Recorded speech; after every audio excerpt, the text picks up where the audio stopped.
Hello viewers, I'm your host Uzma Jafri with another episode of South Asia Focus.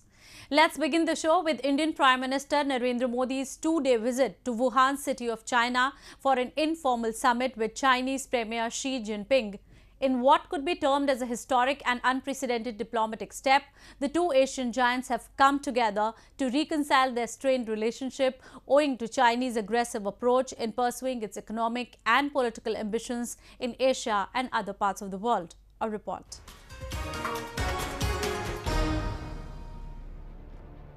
Indian Prime Minister Narendra Modi and Xi Jinping are likely to have the most comprehensive and wide-ranging bilateral talks in the first ever informal summit being held between the two countries' constitutional heads.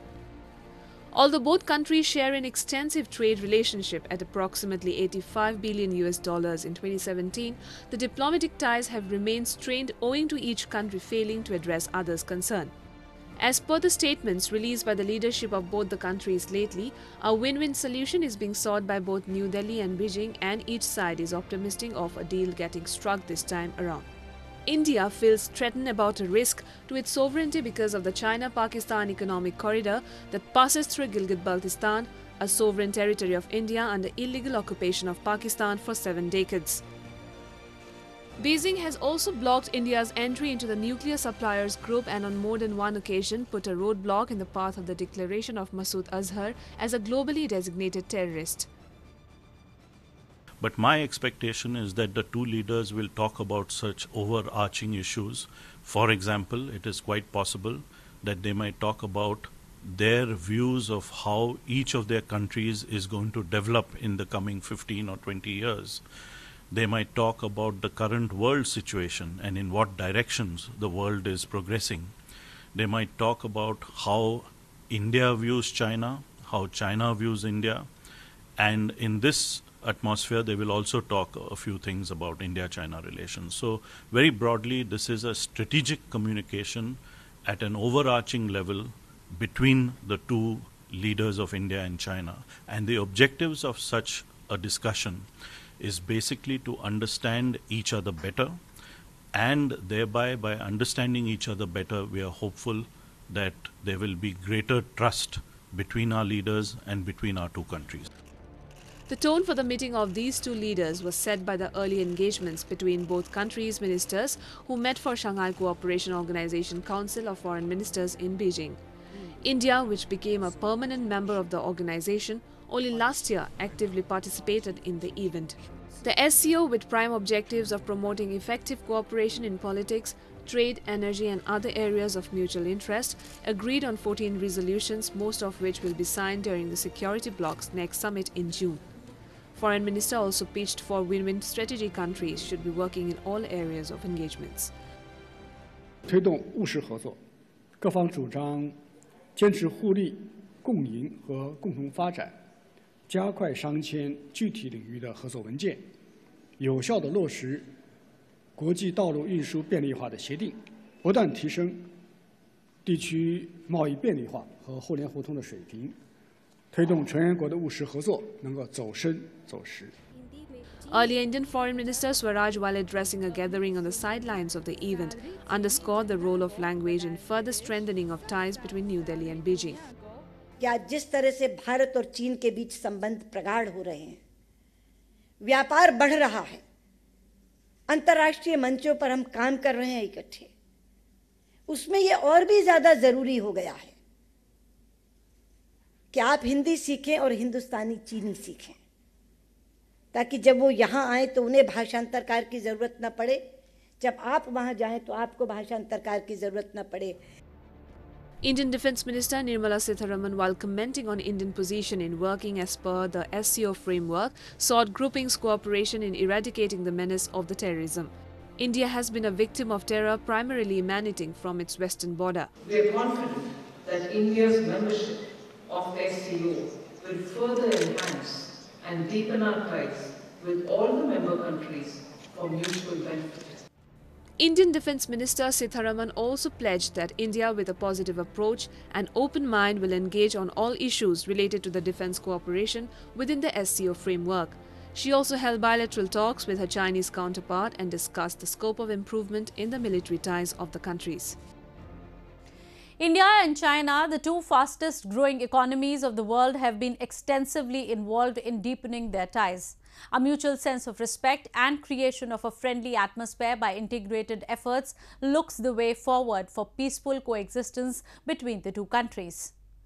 Moving on to Pakistan, where the ethnic Pashtuns continue to hold anti-government rallies demanding justice against crimes perpetrated by Pakistan Army. Recently, Pashtun Tahaffuz Movement, a rights group, held a massive rally in Lahore city despite state pressure.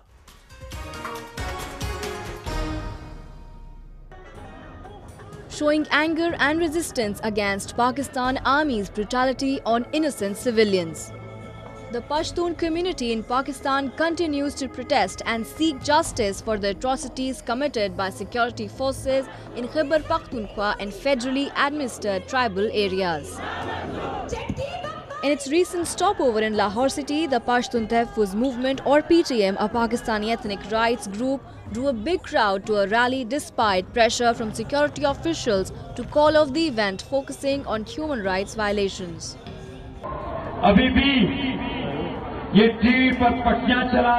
The leader of the Pashtun Tahaffuz Movement, or PTM, student activist Manzoor Pashtin, delivered an address to the 1,000-strong crowd criticizing the country's powerful military and its actions in the majority ethnic Pashtun federally administered tribal areas. हम आईन से साबित करते हैं पाकिस्तान के आईन से कि गद्दार कौन है।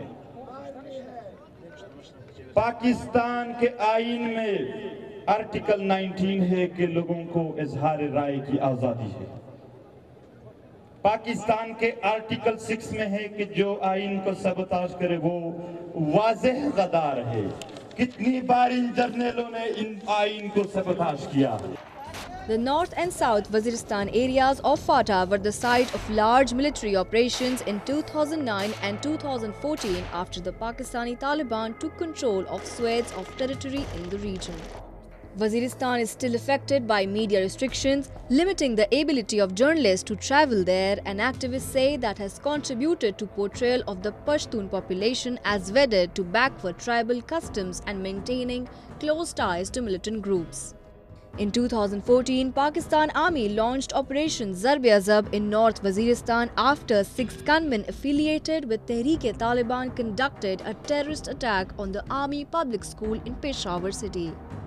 The Pashtun have been targeted by the army as many of them have been abducted and extrajudicially killed. Fazal Khan, an advocate who lost his son in the army public school terror attack, blamed Pakistan Army for supporting terror in the country.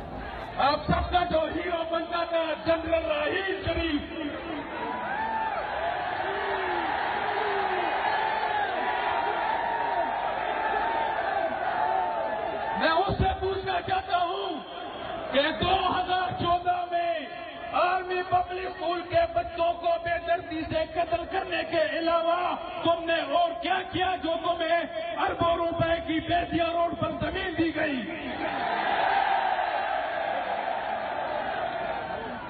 आइन की कानून की खिलाफ वर्जी तुमने की। आइन के तहत तुम पाबंद हो के 2 साल तक तुम नौकरी नहीं करोगे। तुमको 2 हफ्ते भी घर पे नहीं बैठे, सऊदी अरब पहुंच गए हो। ये वो सऊदी अरब है जिसने तमाम उम्र तुम्हें फंडिंग की है और तुमने उनके दहशतगर्दों को लाके हमारे सरों पर बिठाया, उनको आपने training the. Pashtun Tahaffuz Movement emerged after the January killing by police of Pashtun youth Naqibullah Mahsood in Karachi sparked nationwide condemnation and demonstrations, attracting several thousand people. The organization has drawn the ire of the country's armed forces. Various uprisings from different parts of the country are indicative of oppressive state of administration the country's people are going through. Moving on to Afghanistan, where the establishment is facing a two-pronged challenge as Khorasan, the so-called Islamic State faction in the country, and the Taliban continue to target the government establishments and civilians alike. In one of the deadliest attacks in the country in recent times, a suicide bomber exploded himself outside a voter registration center in capital Kabul, killing scores and wounding many others. A report.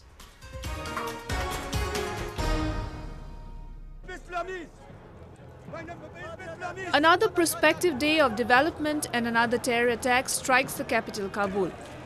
Around 60 people were killed and scores others were grievously injured as a suicide bomber blew himself up at a registration center where the process of issuing of identity cards for the upcoming elections was underway.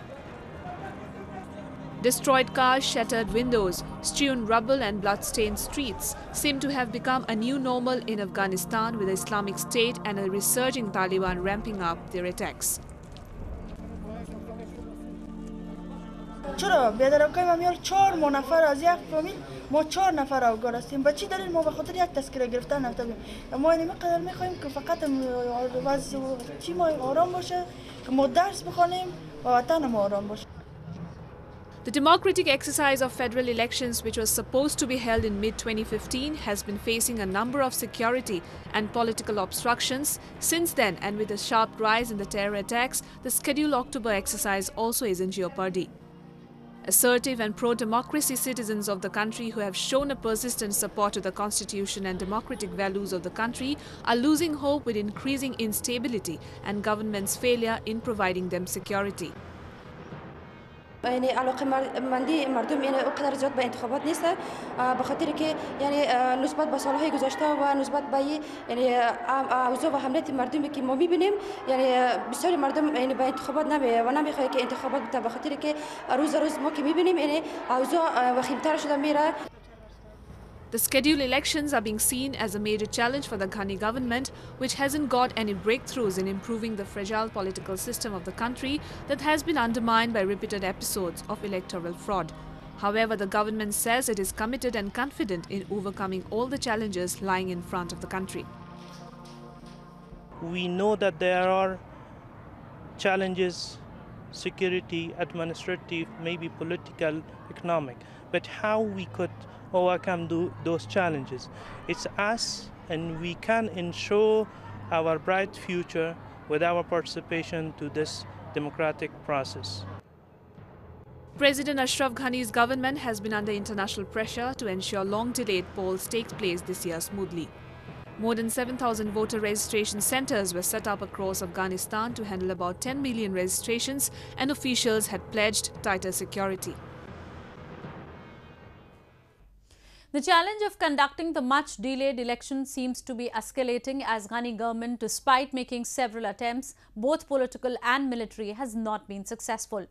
We have Mr. Kamar Agha, a defence expert, to speak further on the issue.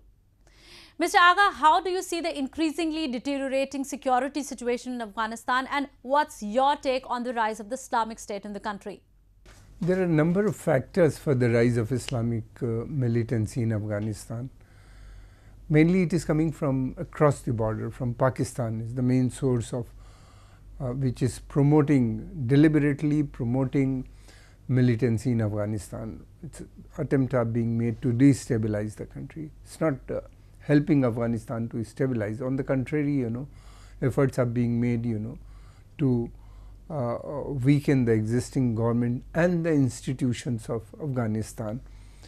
Second thing, Afghan army is not fully trained. It's still under training. They lack modern weapon systems, which are needed in conducting or dealing with the militants. Second thing, they don't have air cover most of the time. So these are the problems. Army takes longer period to build. So these are the things, which is. Third thing, leadership problem is also Afghanistan is there. Corruption is deep rooted. Institution, it takes time to build institutions, So these are the factors, corruptions or is not allowing institution to develop. The faith is leadership, lack of leadership is also there. How important, according to you, are the elections in the war-ravaged country, and how successful has the Ghani government been in creating a conducive atmosphere for the same? Only democracy will bring peace and stability in a democratic setup. Elections are the first step, and a popular elected government, if comes into power, only then peace and stability will come. Because we need both the things, a strong army in Afghanistan, which should be controlled by the political leadership or elected government, and because then elected government should help establish the other institution of the state, like independent institutions like judiciary, free media, election commission, then legislature. All these other institutions would be developed gradually. Only then peace and stability would return in Afghanistan. So election is the basic thing. We need free and fair election in Afghanistan. Do you believe that there are some external forces apart from the Taliban and Islamic State that have been working to destabilize the country and don't want democratic exercise taking place? You see, only one thing, the democracy can establish peace and stability and is a factor for development. But the problem is, Pakistani military establishment is an outside force, apart from the militant, which is not allowing stability to return in that country. So the Pakistan government is, I believe, the Pakistani military establishment and the government of Pakistan is directly responsible for what is happening in Afghanistan. Here comes the role of the international community. I think the time has come that international community should build more pressure on Pakistani military establishment. I think the time has come that the UN Security Council should impose sanctions on Pakistani military establishment. Otherwise, Afghanistan would not be stabilized, because this is the organization which is not allowing Afghanistan, the peace to return in that area. Because if you look at the militant groups, most of the militant groups are operating from Pakistan. Taliban Shura is based in Quetta, Pakistan, Haqqani network are also operating from Pakistan, Thank you, Mr. Agha, for your views. Moving on to Nepal, where the rehabilitation and reconstruction work is still not complete after 3 years of the earthquake. However, Nepal's permanent allies and partners such as India have been resolute in their support to the country. New Delhi has sanctioned millions of dollars for the reconstruction of heritage sites across the Himalayan country. A report.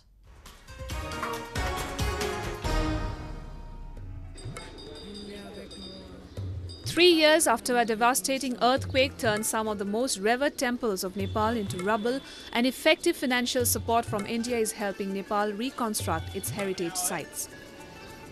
It is not just the Seto Machindranath temple, but India, the permanent ally of the country, has committed to build at least 28 heritage sites that were demolished by the quake across 8 districts of the country with a grant of $50 million.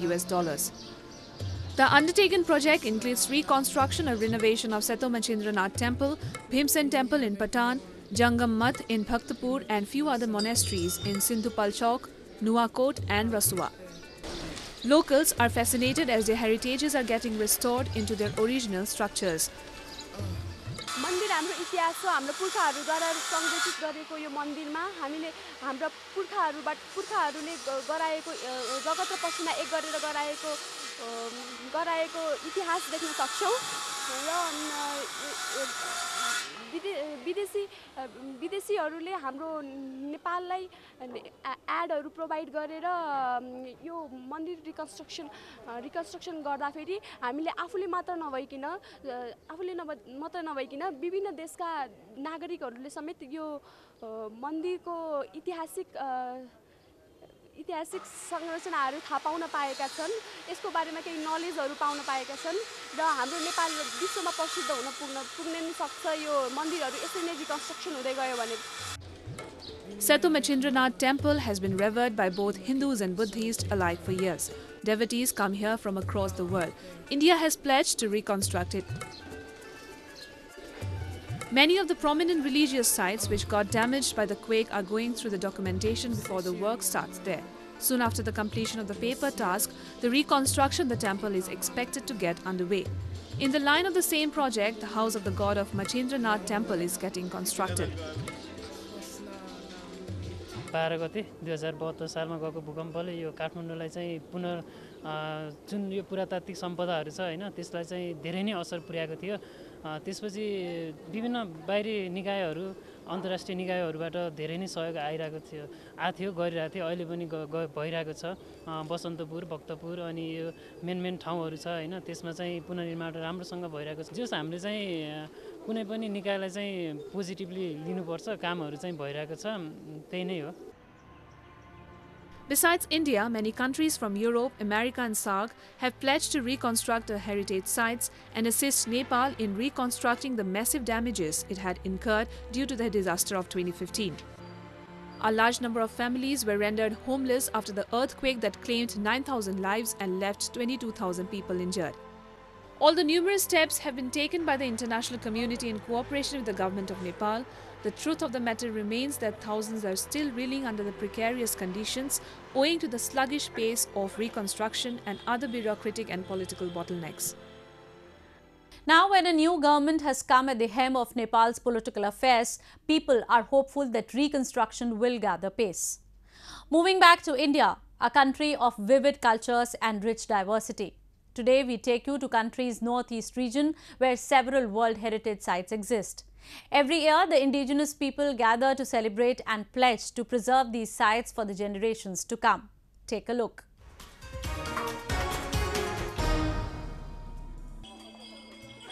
India's northeast region is an unexplored slice of paradise. From historical monuments to endangered species and ethnic tribal culture, it has a lot to offer to visitors. One of the rare sites is Thembang Fortified Village, a UNESCO World Heritage Site in Arunachal Pradesh state. Due to the richness of heritage structures found in the village, locals consider the village of Thembang itself as a monument. Every year, the villagers celebrate a heritage festival with lot of music, food and dances.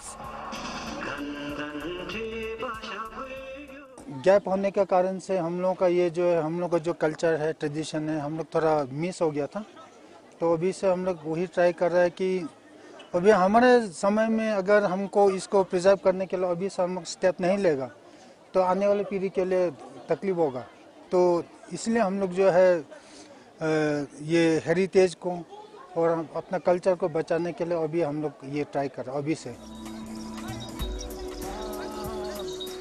The festival, however, was a major highlight of kings of different tribes sharing bond of friendship and unity. जो जितना भी राजा से आका राजा, तालुंग जोंगपन और तुकपन राजा हम लोग सब अभी से अच्छा से टाई अप करके इसको फिर प्रिजर्व करने के लिए ट्राई कर रहे हैं.